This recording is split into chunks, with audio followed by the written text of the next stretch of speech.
Greetings with lovers everywhere, and welcome to E-Train Talks. I'm your host, E-Train. I'm a 13-year-old literacy advocate, podcast host, an author interviewer, and of course, I'm a book lover too. And today's interview is one very, very close to my heart. The author I'm speaking with today has written many, many beautiful informational picture books that teach valuable lessons and warm your hearts. From Rainbow Allies to A Queen to the Rescue, she has written it all, and all of her picture books feature characters from diverse backgrounds, from LGBTQ+, to Jewish, to South Asian. Who am I talking with today? Well, in case you haven't figured it out already, I am interviewing the one, the only, Nancy Churnin. Thank you so much for being here.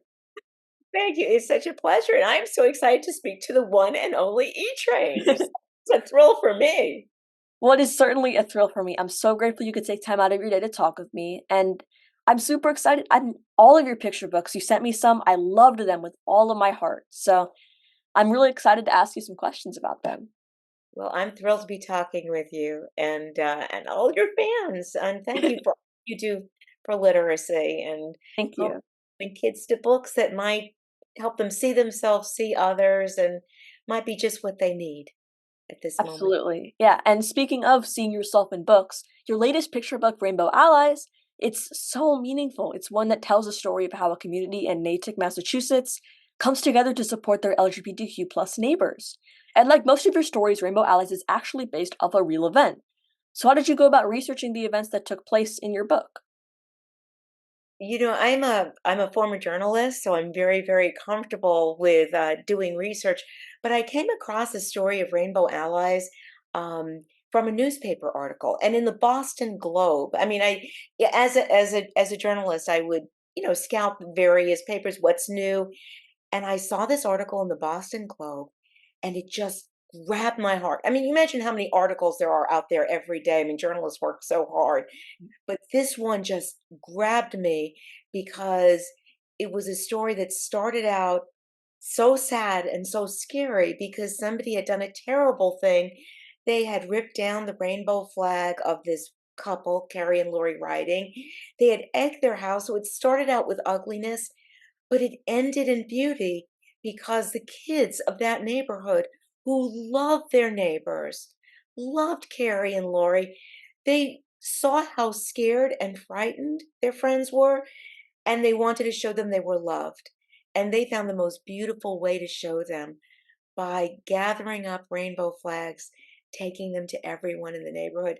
And I thought, I want to share this because I want to encourage other kids, kids everywhere, to be rainbow allies too, and to stick up, to be upstanders, to stick up for their neighbors, their friends. Yeah, Rainbow Allies, it really teaches the lesson of being a good person, being an upstander. And, what I really love about your story is just how it's kids making a difference. A lot of the times we see stories of adults who made big impacts, and that is wonderful to read. But seeing a group of kids come together for their neighbors, it really warms your heart. And it doesn't just do that, but it inspires kids to do good things, to do good deeds, be a mensch in their communities. Oh, So, and I love that word. Yes, absolutely. You are so right. And that's why, because that was the whole aim of the book. And this is, I'm so proud of this because these are three real kids. I actually interviewed them, kept wow. their names. Yes, Brendan, Landon, and Summer are their real names. Brendan even has glasses in real life.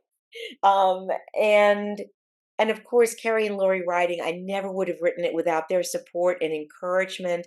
And they have been so proud of this book. And because it's all about encouraging kids to be allies, as these kids were in real life, that's why at the end of the book we have how how you can be an LGBTQ plus ally I and how love that. a good friend. You can download this along with the teacher's guide because that's what, E-Train, you are so right. That's what this is all about. When I write books, I don't want them to end on the last page because you know what? They're not actually just about the story. They're about opening a door to where you, the reader, can become the hero or the heroine.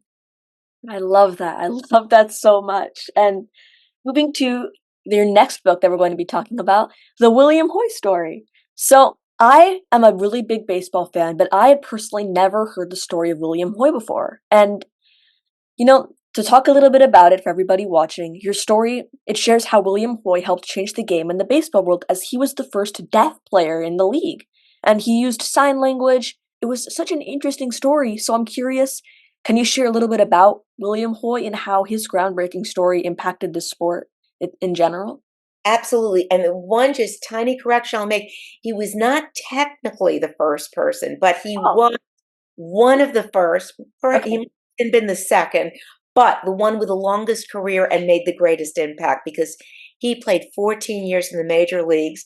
He actually played for all four leagues back when there were four leagues before they narrowed him down to the National League and the American League. I think he's one of only a handful of players who played for all four leagues. So he was able to share sign language with all the umpires all over.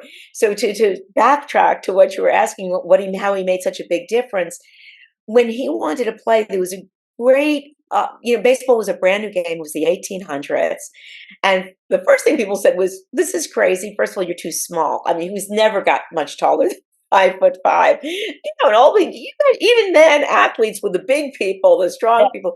Wasn't the biggest, wasn't the strongest. Practiced so much, and then they said, "William, you're deaf. You can't hear the umpire's calls." So he teaches the umpires his language, sign language. So the first thing you learn is SAFE, Oh, ASL, it's American Sign Language. We're yeah. still using those signs. Isn't that amazing? That is amazing.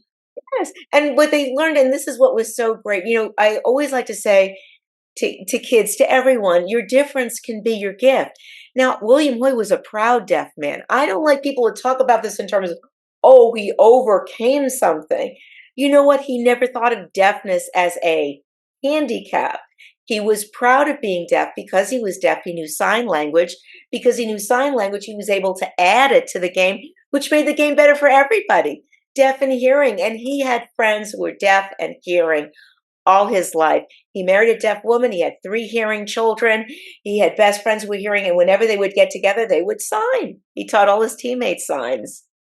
I love that. That is such an interesting story, everybody, right? And now I'll move this book down because now it's time to talk about one of my favorite books of yours. I mean, I love all of them, but Okay. I was really intrigued by your powerful book, A Queen to the Rescue. It details the life of Henrietta Sold, who was a social justice advocate and leader. And she was a woman who walked her own path of heroism, and during a time when women had little to no power or rights. But she founded a night school to teach immigrants to speak and write English. She formed her own organization, which is still around today, Hadassah, and it ended up saving thousands of Jewish children from Nazi Europe and brought them to safety. So, why did you choose to write about Henrietta, and what message do you hope readers will take away from her story? I have to tell you, E-Train, that when I'm a lifetime member of Hadassah. My sister is too. She gifted me with this membership, and of course, Hadassah is was the organization that Henrietta founded. And the more I learned about Henrietta, I went, "Why is there no book about this great social justice warrior?" And when I researched it, it suddenly became clear to me why there was no book, because there was so much to say about her. How could you even fit it into a picture book? So the biggest challenge for me was how to even tell this story. Right. And that's why I thought about how much she loved the Purim story. And of course, Purim, as you may know, is the story of brave Queen Esther and how she saved her people by speaking up, even at the risk of identifying herself as a Jewish person. When Jewish people were threatened, she spoke up on behalf of her people and she was able to save her people. This is what Henrietta did all her life. She spoke up. It also, not only did she start that night school, as you said, as that's in the book, but she saved 11,000 children. And it just, 11,000. I know we, Wow. but every life you save is you're saving a world. And I am so glad for everybody who has saved lives and whom we celebrate. But why was no one celebrating this woman who saved 11,000? And I think that's because Henrietta never made it about herself.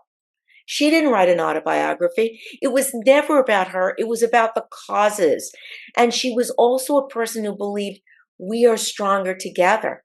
Why did she found Hadassah? Because saving the children wasn't about Henrietta saving the children. It Right. She started an organization so other women could work together. They had to raise the money to pay for the passages, to pay for the visas, and also because it wasn't enough for her to say, Diana would have been enough for us if she Right. saved the children. It wasn't enough for Henrietta. She had to make sure they had homes in their new country, and she had to make sure they had education. She would check in on those children every year to make sure that they were safe, that they were cared for, that they were fulfilling their dreams. Um, I actually have a pet project about one of those children she saved, but that's for another story because it's not in the world yet. Um, but yes, I wanted to celebrate this woman who didn't celebrate herself. How important it is to do good, to try and make things better, not for your own aggrandizement, not for your own glory, but just because it's the right thing to do. That is what Henrietta is all about. And again, I hope she had a passion to heal the world. She was the daughter of a rabbi. Um, in probably another world, this was before women were allowed to become rabbis, even though she did all the training, but she opened the doors for others. And again, I hope this encourages other kids to do what they can to heal the world and to work together, right? Because we Right. really are stronger together if we start or join organizations that are doing good, like Hadassah. Think of all the good that we can do, more than any one person can do alone. Absolutely. I mean, I'm getting a little teary-eyed hearing that. I mean, she was Henrietta, she's an incredible person. She was like she did incredible things. She saved, I mean, take this in everybody, 11,000 children. Just think about that. 11,000 kids were saved by this one person who didn't get enough credit that she deserved. I'm so grateful that you are sharing her story, Nancy, because it's so important to be shared. Thank you so much. And people in the Hadassah organization, it's considered an older organization. I really do hope it will encourage a new generation, I both hope to so too. keep that one going in her memory. And by the way, we started out talking about Purim Mhm. and being about Queen Esther. Hadassah is the Hebrew name for Esther, That and is she formed perfect. the organization on Purim. I love that. That is it's beautiful. And while I did put a Queen to the Rescue Den, we're going to be talking about Irving Berlin in the next question because you've written so many incredible books, and I noticed on your website that you actually have books perfect for each month of the year. And I truly love that. That is such a great idea, especially when you have as many beautiful reads as you do. So, as this interview is arriving in the world in August, can you share the perfect story for us to read of yours and share this August from your beautiful collection? Well, if you don't mind, I might share a couple because this is actually South Asian Heritage Month in England, and it continues through mid-August. So there's Manji Moves a Mountain, a true story of a man in India who moved a mountain to help his village. But guess whose birthdays are in August as well? August 12th, 1859, Catherine Lee Bates, a child of the Civil War. She saw the troops coming home, and she saw the North and South divided. She wrote America the Beautiful to remind us we are one American family from sea to shining sea. And I know we're going to come back to Irving Berlin, but it's interesting. She was a minister's daughter, and Irving was a cantor's son.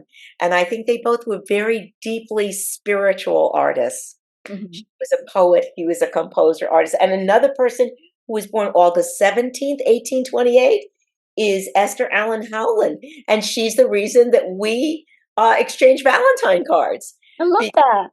I know it's an amazing story because her father was in the paper business, and one day he came back from his travels in England and brought her back a fancy Valentine because people in England exchange fancy Valentines. That was a big thing. England, France, Europe, but not in America.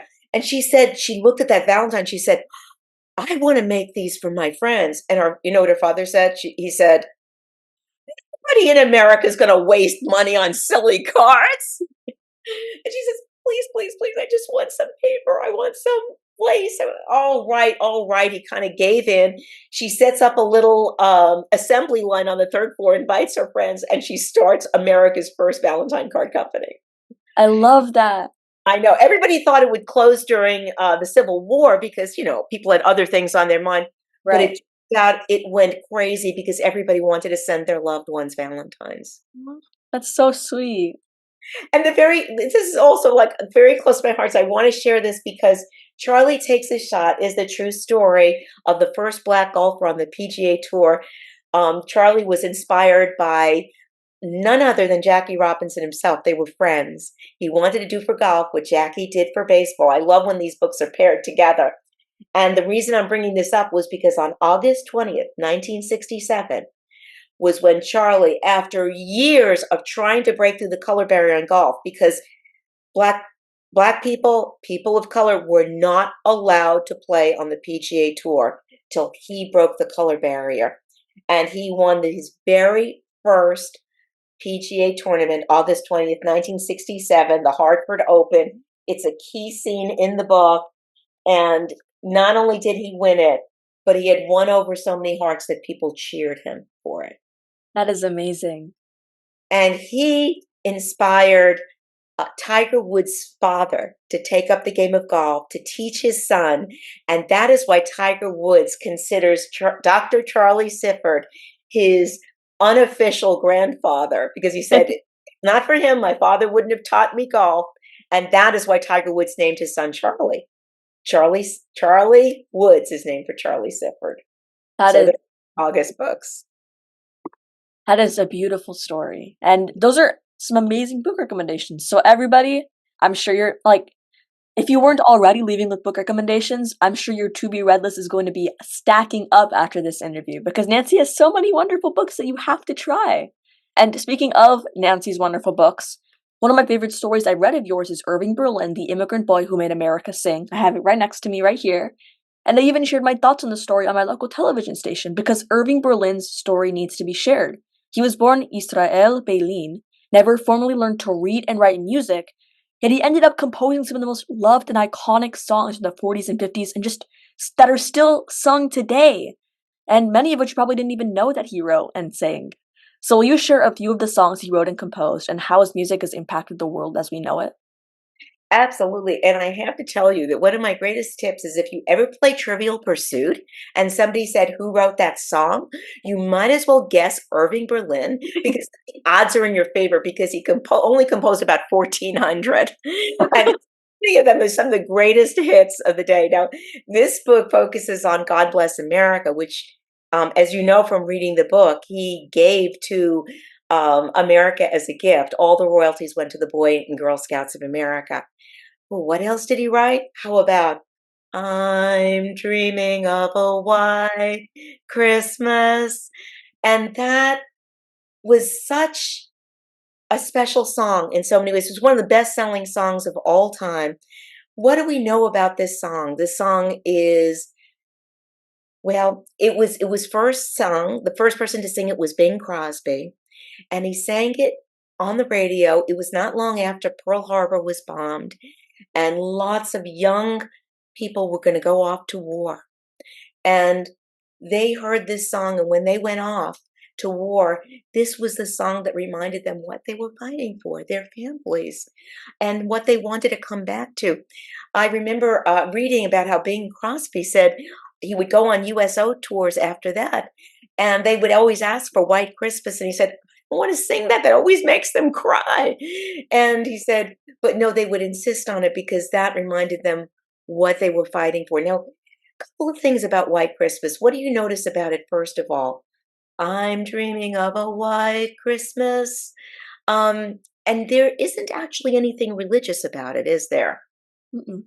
It's about sending Christmas cards. It's about sleigh bells. It's about children singing.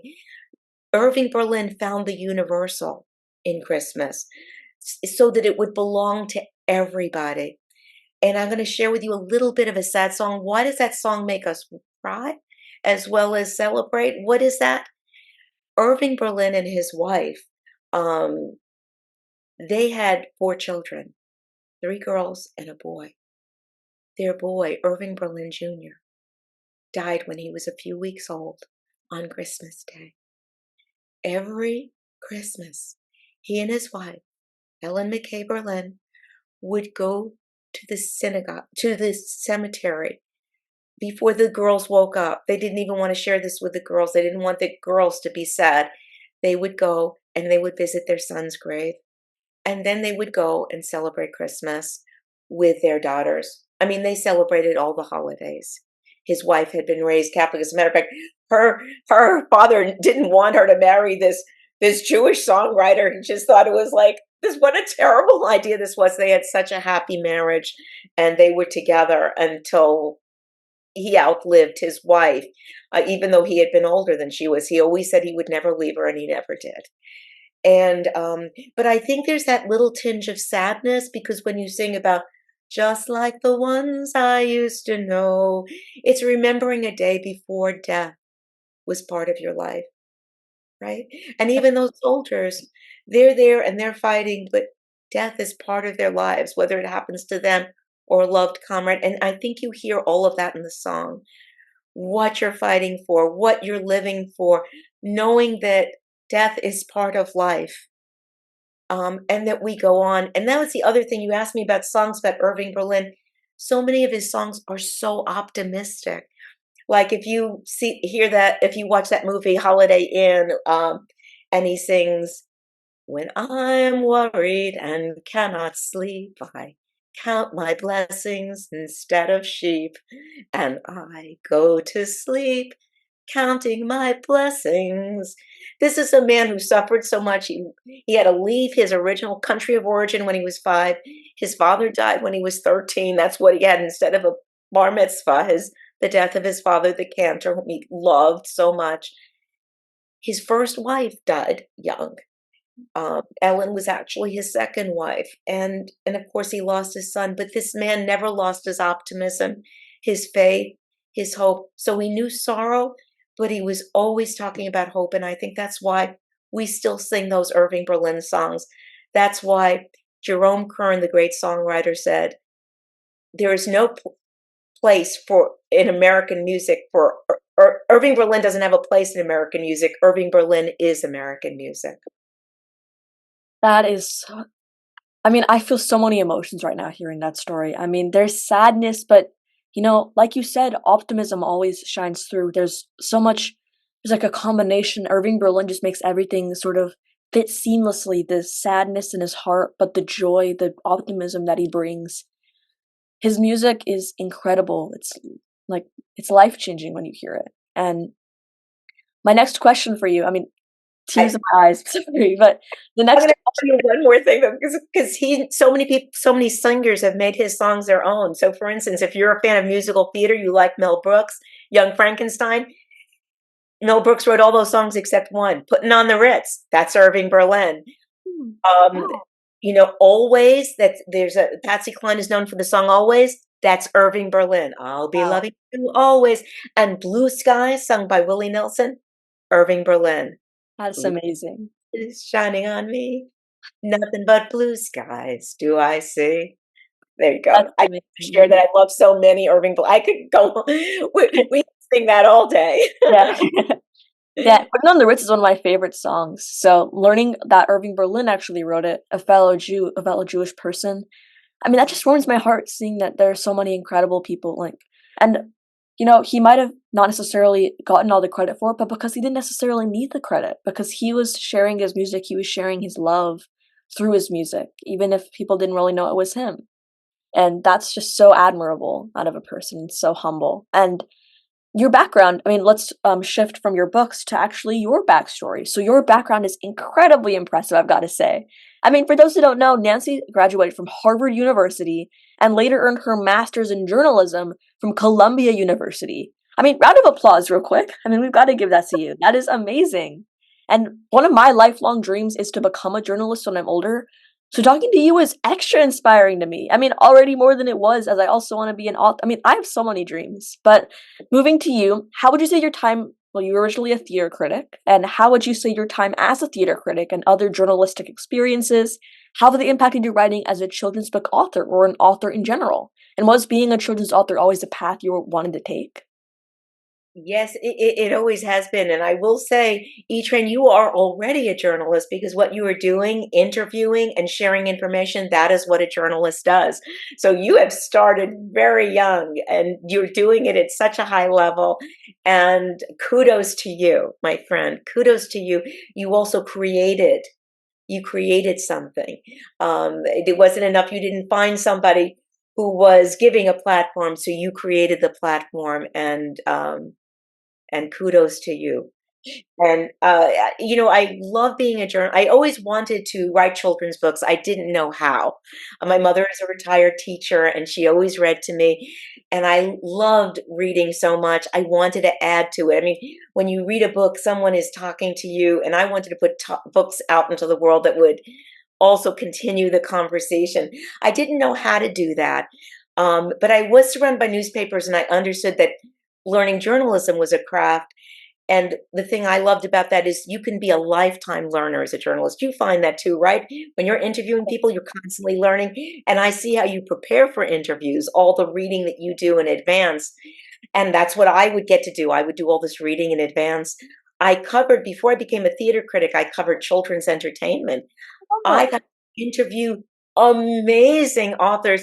I even interviewed the great Maurice Sendak. I know, I was supposed to have about 5 minutes with him. And in those 5 minutes, I managed to share with him that my family emigrated from Bialystok, Poland, as his did. And next thing I knew, we were talking for 50 minutes. And later, when I needed to interview somebody about for an obituary on Robert McCloskey, who wrote Make Way for Ducklings, I called Maurice Sendak and he got back to me right immediately because we had made a connection. I mean, he was one of the greats, but I got to interview uh, Judy Blume. It inspired me. Jenny Nimmo, Patricia McLaughlin. I mean, I could go on and on. People, uh, and they inspired me so much. I learned so much about the craft of writing. I still remember what Judy Blume taught me. I said, if you had, it was a question I asked. I said, if you could have one magic wish, what would it be? And you know what she told me? She says, I wish I could touch a wand to my head and have that awful first draft out of my head into the sandbox so I could start working with it. And I cannot tell you how much I've come back to that statement that I got from that interview so many, and I hope it will help you as well when you write because it never comes out perfect the first time. So you learn to have patience with the process. You learn that the ideas in your head, no matter how wonderful they are, it's a craft. And you just sort of got to pour them out, and they don't come out, the words don't come out in the right order. But if you get it all out there, then you have something to work with. And Right. that helped me so much. Plus, I've also learned I mean, how did I even learn about William Hoy? It was because I was covering theater. Um, yes, and there was a high school in Garland, Texas, doing a play called The Signal Season of Dummy Hoy. And I went, who? And I found the playwright, Alan Meyer, co-playwright, and I did a great interview with him. We are still friends to this day. It ran, and then I got a thank you note from Steve Sandy of Columbus, Ohio, and I'm going, well, I always love getting a thank you note, but why is someone in Columbus, Ohio interested in a story about a play in a high school in Garland, Texas? Well, Steve Sandy is a friend of the Hoy family. Um, Yes, and he's deaf, and he and I became friends. We are still lifelong friends. This is now going on. This first happened in 2003, so we're talking about a couple of decades now. And he was the reason I wrote William Hoy because it was his dream that Hoy would one day be in the National Baseball Hall of Fame. And I said, what if I write a book for kids and we'll ask kids if they agree that they will send letters to the Hall of Fame? And that's his whole reason I wrote it. He helped me with it. He supported me. And as I said, we are still friends to this day. So that book came about because of my life in journalism. That's so cool. I mean, you've met some incredible, like, heroes. And speaking of heroes, I'm gonna move this book now because we're gonna be talking about Mama's Year with Cancer. And my mom, she's my hero. She also she had breast cancer, and I mean, she survived. She made it through. She was able to ring the bell. But it was scary. It was an incredibly scary time. It was a confusing time. I was really little. I think I was around 3 or 4 years old, and I really resonated with Mama's Year with Cancer, with your picture book. And I can't remember much from my mom's time with cancer, um, but I remember that when she was weak, she needed love, and I was able to give that to her. I was always there for her. And I'm curious for you, what was your inspiration behind Mama's Year with Cancer? What was that moment when you realized you needed to share this story, and why is it so important to you to highlight the experiences of the protagonist? Thank you for asking that question. And Idra, I just want to say before I start, I'm so glad your mom is doing well. And I'm so glad she had you by her side when she needed love and support. I know that helped her with her fight because it's a hard battle. Mhm. It's a hard battle. And having that love and support is everything. Right. Wanted to write this book. I wrote this book because I had a dear friend. This is Shayna. It's co-authored with Shayna Vincent, and these are her two girls. Shayna was diagnosed with breast cancer. By the way, and you know a little Yiddish, I bet. Shayna means beautiful, and Shayna is beautiful inside and out. Um, Shayna, when she was diagnosed, she wanted to share with her girls what to expect. She could not find a book that expressed what she wanted to express. So I said, Shayna, let's put that book in the world. So this book very much, it's co-authored. This is truly just channeling Shayna. Mhm. Um, this girl is her daughter Mila, her daughter who is old enough to be asking questions and to help Mila on this journey. Um, and so this is very much her story. Now, Shayna, and this is a book is, it's a very hopeful book because this was Shayna's first year with cancer. She did get to ring the bell and the hopes were high. And sadly, the truth of what happened is that she had a very aggressive form that came back. Mm. And we lost Shayna. We lost Shayna last in September, after her youngest turned 5. I wear this pocket, this necklace. It says, you can't see it, but it says Love Shayna on it. It has her thumbprint on the other side next to my heart. After our interview, I'm going to UT Southwestern Medical Center where she was treated, and her friends raised money to buy books, to donate to UT Southwestern, to give to families. And I'm going to go there to honor her. And I continue. Shayna was such a kind person. All she wanted to do was help others. And from the book, she even spent her children's birthdays. She designed them as kindness days. This is all Shayna. This was her idea. Instead of having a big party, their party would be the kids would have planned who they would give presents to, people in need, or our fire people and our police people and teachers. Even her child's last birthday, she passed the day after little Aviva's 5th birthday. She had made gift bags for all the helpers in the hospital and made sure she gave them out as part of that kindness day. To the end, she was always kind. So this is why I wrote this. We wrote this. We. It's Shayna's story, Shayna's desire to help, that her memory should be a blessing and to stay alive, and that her heart and her spirit is in this book. I just helped her channel it. Shayna sounded like an amazing person. I wish I could have had the chance to meet her. And Mama's Year with Cancer, it's a beautiful book. It's so needed. I wish I had something like that when my mom had cancer. I'm so grateful that you helped Shayna channel her feelings, her emotions, her story, and bring it out into the world. That's a mitzvah right there. And I mean, the next story that I'm going to be talking about is one that was really impactful on my heart, one that actually really opened my eyes, and that was your picture book, Dear Mr. Dickens. It received the National Jewish Book Award for picture books. It was also a Sidney Taylor notable book. And so, to talk a little bit about it, it details Eliza Davis's letter and a journey to persuading Charles Dickens to stop using hurtful tropes against Jewish people in his books. Charles Dickens wrote books like Oliver Twist, A Christmas Carol, books that many of us know, but there was hate in his books. And Dear Mr. Dickens as I mentioned, it won some incredible awards. It was an incredible achievement. And I'm curious, what was your reaction when you learned that you won? I mean, specifically the National Jewish Book Award. And I have a little bit of a follow-up afterwards. So I'm curious to hear your answer about that.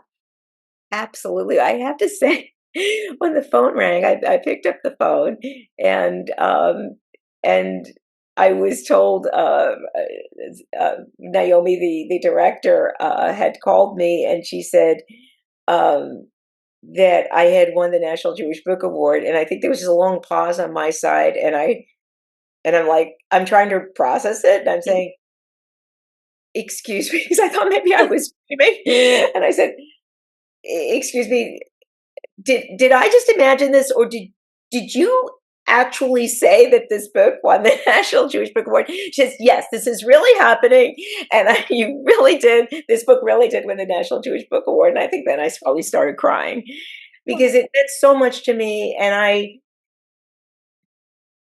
Adrian, I had to tell you that this book, not only was it a long journey, a book that I had written in 2013, I was told that no one would be interested in it because, after all, it's an adult protagonist, it's about letters, the kids don't know who Charles Dickens is.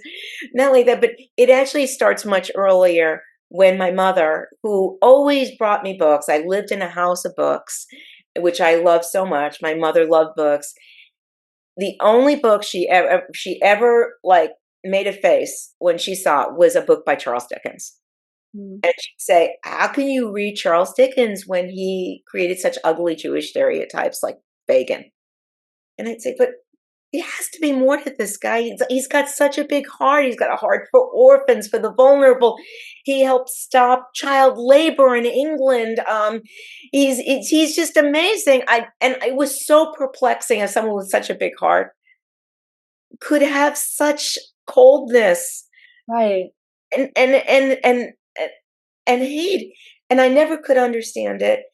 And I remember because, like, William Hoy was my first book, and I remember doing research on him in the library, and my mind would always drift to Charles Dickens because I never understood. It was such a paradox for me, and I love his books. And gosh, he's such a great writer. I mean, it is a far, far better thing I do than I have ever done. It is a far, far better rest I go to than I have ever known. It's the greatest lines in literature. That's a Tale of Two Cities. And and then I found in a tiny, like, two lines in some article, a scholarly article, that Eliza Davis had written to Charles Dickens, and because of her, he created the kindly Mr. Rhea, his first positive Jewish character in Our Mutual Friend. And I went, "What? What?" And then I had to find the letters. And this is where I thank librarians. Librarians, thank you, because it was my librarian at the Plano Public Library who helped me find the letters. And she said, "They are out of print. They're in an out of print book. There's like I can only there's you can go to London, you can fly to London." I actually reached out to London, and you had to make an appointment, and you couldn't take pictures of it. It was like there were so many rules, regulations, and I live in Texas. And she says, "And there's also a copy in the rare book collection at the University of North Texas," which was 40 minutes away from me. And I went, what? And that's how my whole journey started with this. And when this book finally came out, I was able to share this with my mother. And I cannot tell you what it meant. And just to add to the story, she was in the early stages of dementia. So I was racing the clock to get this book to her. And she got it in time to read it and to see that Charles Dickens' heart had changed for the better. And it was so healing for us because, again, I was that little girl whose mother did not want her to read Charles Dickens. And then she could see that by speaking, because of Eliza speaking up, Charles Dickens' heart had changed, that there's hope for everybody. I mean, we never give up on people. And as a teacher, she had always believed that, but she figured, he's long gone. How can anyone reach out to him? And Right. yeah. That's so beautiful. And I'm so glad you were able to get it out in the world in time because yeah, books they can be healing. They really are. Like people say laughter is the best medicine, but in my mind, books are. They're healing, they're therapeutic both for the writer and the reader. You mentioned Manji Moves a Mountain earlier in the interview, but I have it right here. Sliding. There it is. This is Bonji Moves a Mountain and is written by Nancy Chernin, of course, and illustrated by Danny Popovich. And you mentioned this book earlier in the interview, and it shares the story of Dashrath Manji. And it's a tale with themes of persistence, of never giving up, and what you will do for the people that you truly love, of your community. And going along with these important messages, I discovered on your website a page called Move Your Own Mountain, which shares the stories of kids who are making a difference themselves because they were inspired by your book. So, what can kids, young and old, do to move their own mountains? Well, right now, I think, E-Train, you are moving mountains with your interviews, with your podcast, with the books that you are donating. The Manji moved an actual mountain to help his village. But Mhm. every time we help others, we move mountains. And so we're helping them with kind words, by standing up for them, by doing good deeds. We are moving mountains. And the thing I always love to come back to with Manji was he actually, when you read the book, you see he could climb the mountain. He climbed the mountain every day. Mhm. So he wasn't doing this for himself. He was doing it for those who couldn't climb the mountain, for the Yeah. kids who couldn't get to school, for the elderly who couldn't get to the markets, for the sick who couldn't get to the doctors.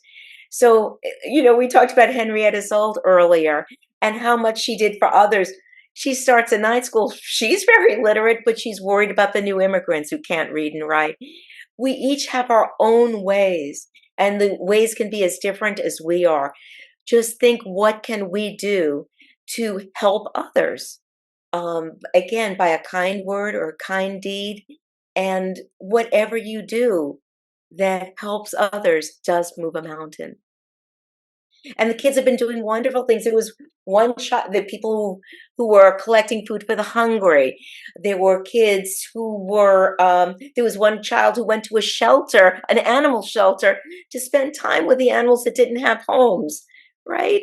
There was so many. There was a school that installed a buddy bench so that if anybody didn't have someone to play with, they could sit at that buddy bench and someone would come over and play with them.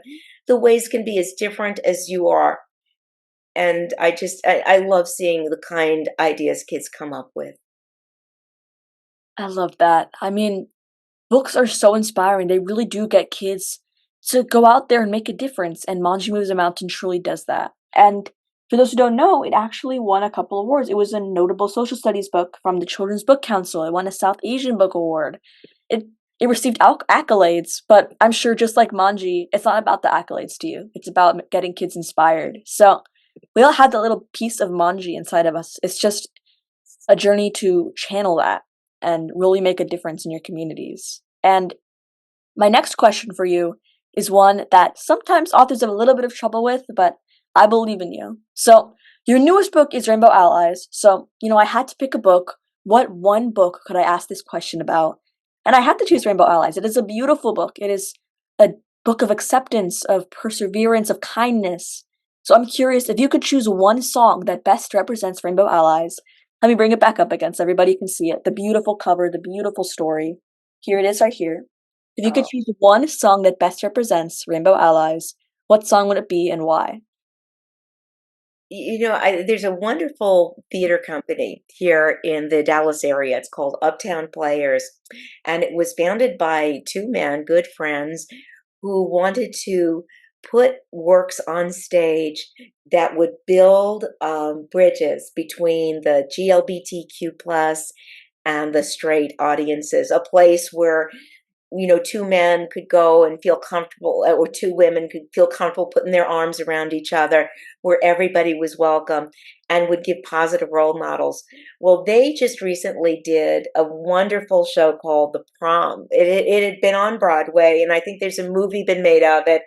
But they did the original production, which was so wonderful, and it's a beautiful story about a girl who just wants to take her girlfriend to the prom and just is getting so much pushback for it. And the music is by Matthew Sklar, lyrics by Chad Begelin, book by Bob Martin and Begelin, original concept by Jack Bertel.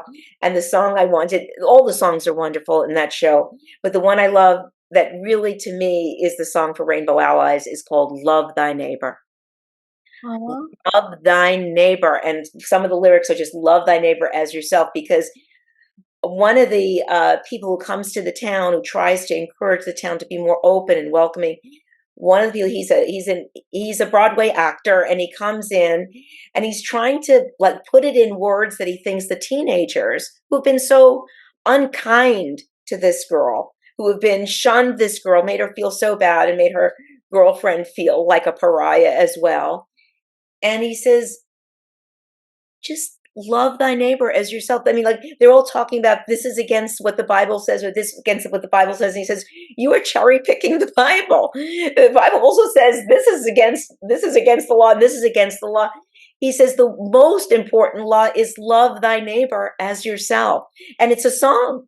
It's a song, and it's a rousing song. And by the time they finish this song, the kids really get it. And they become more welcoming, and they realize, you know what, this is my friend. Why am I treating her so badly? Why shouldn't she be able to take her girlfriend to the prom? Yeah, I mean, I love musicals, so I have to watch that. That sounds like an amazing play and an amazing song too. You know, love thy neighbor as thyself. It's the most important line in the Bible, the most important commandment. It's one of the 10 commandments, and we all really should take time to truly realize that we have to truly follow that. Love thy neighbor as thyself, everybody. No matter the color of their skin, their sexual orientation, who they like, and we're all in this together. And now it's time for the final question of the interview, which kind of makes me sad. Well, no, not kind of. It makes me sad because I love talking with you. I love this interview, and you're an amazing person. And this is a question that I ask every single person that I ever interviewed, and it's a tough one. So feel free to take your time. If you could choose, or that's the wrong one. Okay. If you could, if you could be or meet any literary character, it could be your favorite author, or you could meet your favorite book character. Who would it be and why? Okay, and I'm gonna cheat just a little bit because I couldn't Sure. narrow it down to one. I mean, I could go on and on and on because I find so much of myself in books. Feel like I am. There's a wonderful line from Tennyson: "I am a part of all that I have met." That's the poem is Ulysses, and every book I've read, I have learned from it. It is part of my life and part of my heart. And I hope to bring books into the world that will help, help heal and help be a part of your heart that will feel good, and help your parts grow, help minds grow. But I'm going to throw these out. Charlotte in Charlotte's Web, because she is a wonderful writer and a wonderful friend. Remember, we were talking about people who do things just because they're the right things to do. I mean, Wilbur says to her, why did you even help me? I've never even done anything for you. And she says, you have been my friend. Aww. Maybe it lifted me up a little bit to help you. I mean, and Charlotte, she's just a spider, and nobody knows what she does. I mean, they give Wilbur all the credit for those words in the cobwebs, and I just love Charlotte. She's all about doing good. Meg Murray in A Wrinkle in Time, because she is. She's so brilliant, and she's surrounded by brilliant people, and what she learns is the wisest thing of all, because what changes the world is actually, and I applaud people. Cleverness is wonderful, brilliance is wonderful, but what really moves the world is love. And Mhm. that's what she learns at the end, and that is what she teaches us all. That's how she saves her brother, because she loves him, and that love proves stronger than anything on the dark side pulling him in. And finally, my very favorite book is The Little Prince, which I have English and French, Le Petit Prince. And because what he taught us is, um, it is only with a heart that we can see correctly. The truth is invisible to the eyes. The essential is invisible to the eyes. L'essentiel est invisible aux yeux. And I believe that, and I try to make that invisible visible as best I can. Thank you so, so much for taking time out of your day to talk with me. I've loved interviewing you. I've loved hearing your answers. I've loved learning more about you and your books. I just want you to keep this with you. You are an amazing person, and I am so proud of everything that you've done. I hope I mean, I'm 13, but I truly mean that with every year, with every ounce of my heart. You are making a really big difference in this world with your stories, and I'm so grateful that you're here and sharing them. And I'm so grateful to you, Etrin. I mean, thank you for welcoming me, and thank you for all you do bringing. I mean, kids need all the books, and They you know they need all the books. They need the serious books, they need the true stories, they need the fun stories, they need all the stories, and you're committed to doing it all, and you've created something so beautiful. And I feel, I think Irving Berlin was so great at finding harmonies in the world, but I think there are harmonies with people as well. And I feel my mission is so aligned and in harmony with yours. It is such a joy, and I'm looking forward to all the writing that you will be doing someday. And I know that all of this, you remind me of myself, because so many of my years were writing about others, interviewing others, and I learned from others. And I can see how you are learning and processing, and it's going to build something incredible and beautiful that we've not seen before. And it is really a joy and a privilege to spend time with you, my friend. It's been a privilege to spend time with you as well, and I'm so grateful you took time out of your day. And everybody, I always say keep on reading, but today, when I say keep reading, I mean read all of Nancy Churnin's incredible, amazing, beautiful, spectacular picture books. From Rainbow Allies to Manji Moves a Mountain. I'm gonna bring all of them up here because you have to see all of them once more. Dear Miss Dear Mr. Dickens, Mama's You with Cancer, yeah, yeah, I have a lot here. So, Irving Berlin, The Immigrant Boy Who Made America Sing, all of your books. Now I've got to switch hands. We have A Queen to the Rescue, and finally, one of my personal favorites. Oh, my hands are full. There we go.